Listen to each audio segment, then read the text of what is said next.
right, welcome to See the Story. It's the signature segment of the 3-hour news show.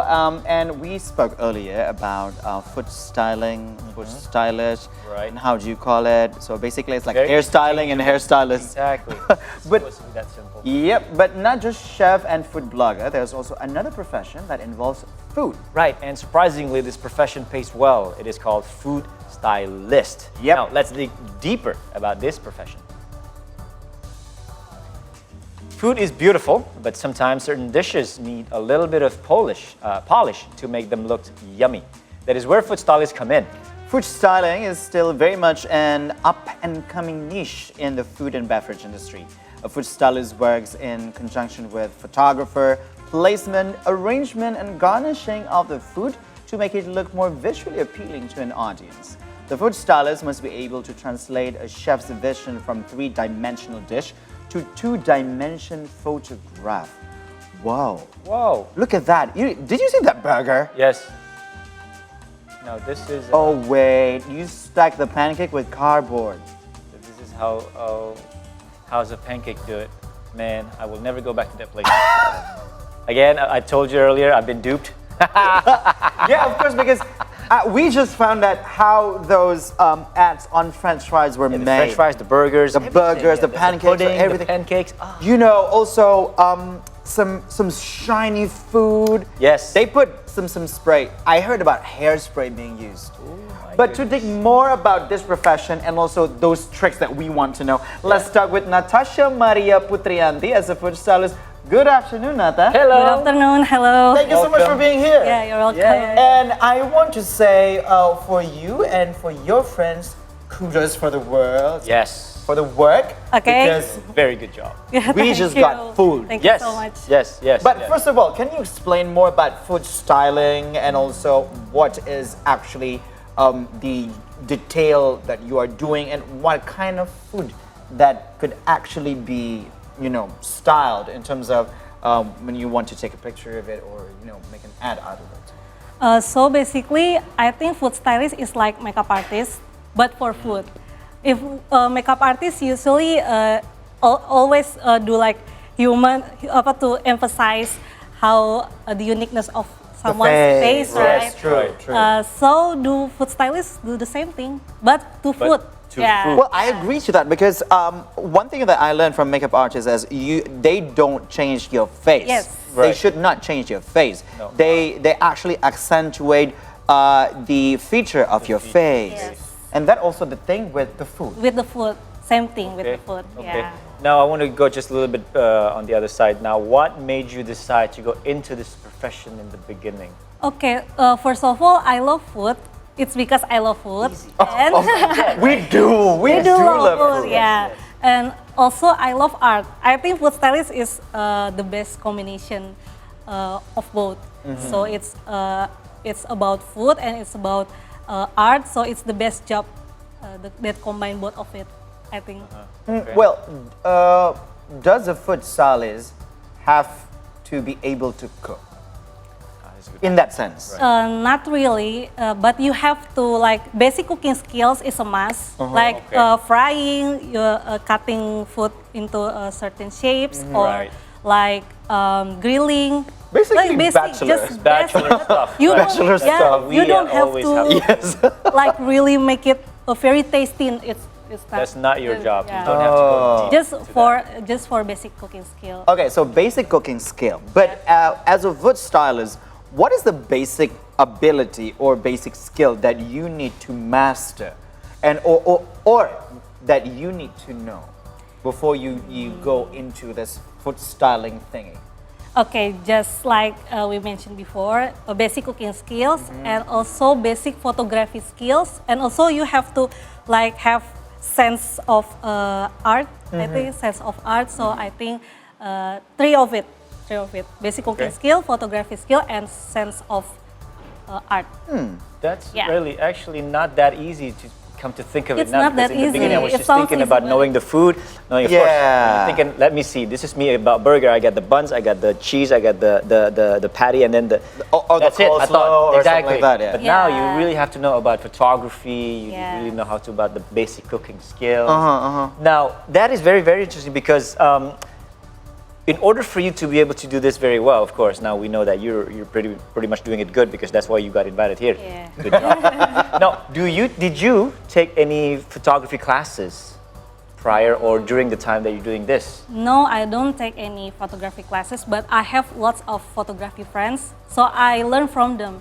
Why do you need photography skill? Is it like to, to determine the angle or, things like that? Yeah, because if you just only know how to cook, but like styling for like a frame, you need photography skills for composition, how to put the food, how to put the ingredients. You have to know that.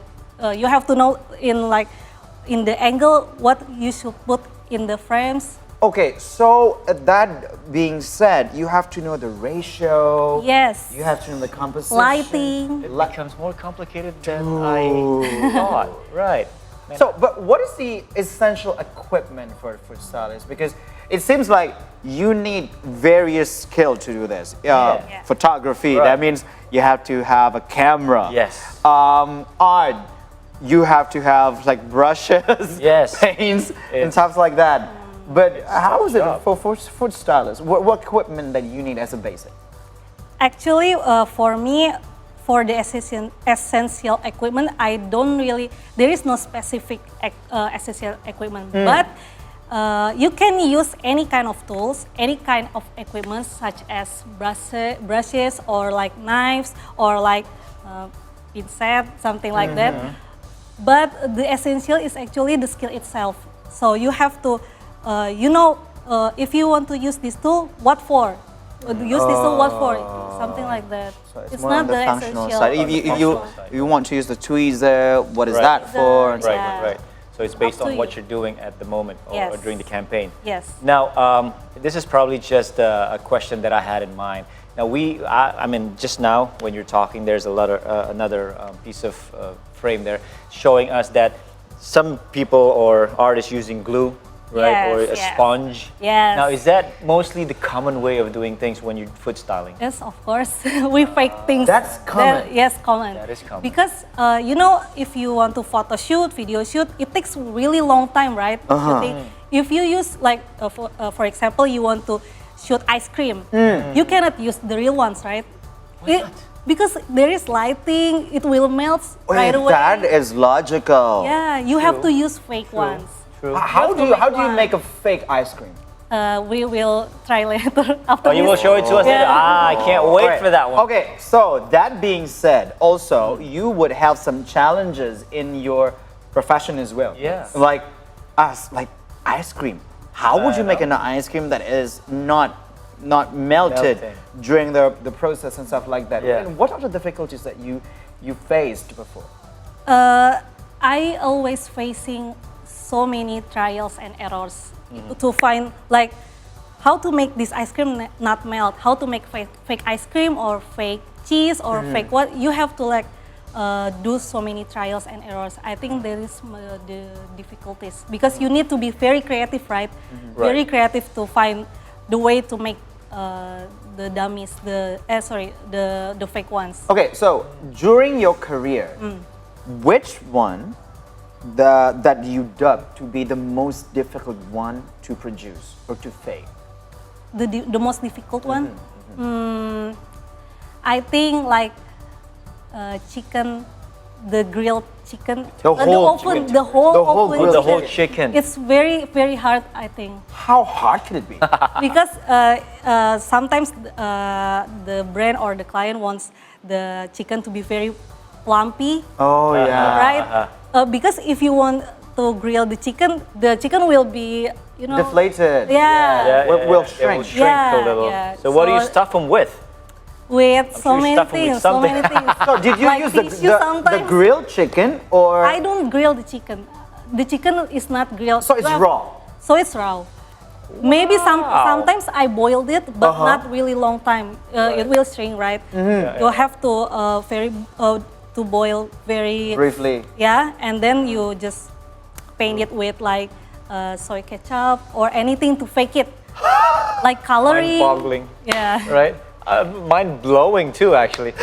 Now, well, we are coming out of, well, not really, but hopefully soon rather than later, of the coronavirus pandemic, right? But during that time, about 2.5, 3 years, the F&B business sector is pretty much falter, right? Yeah, yeah. And now, do you, in your opinion, how important it is, your profession of the F&B food styling for the F&B business? Yeah, you can see now F&B industry is developing right now, and there is getting more and more F&B stores, and I think every brand should know the existence of the food stylist, because if you want your food to look good on your ads, on your social media, or on your menu, you need food stylist, because if you just regular, you take a picture with just camera without food styling, the food is not gonna, the color is not gonna pop, and maybe something looks not really good lah.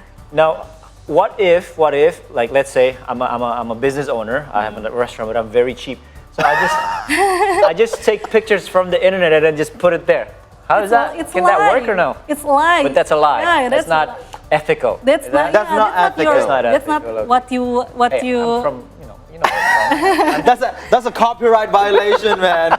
Copyright. That's a copyright violation. Oh, so basically you can do everything, and also you can do just anything to make ends meet when it comes to food styling.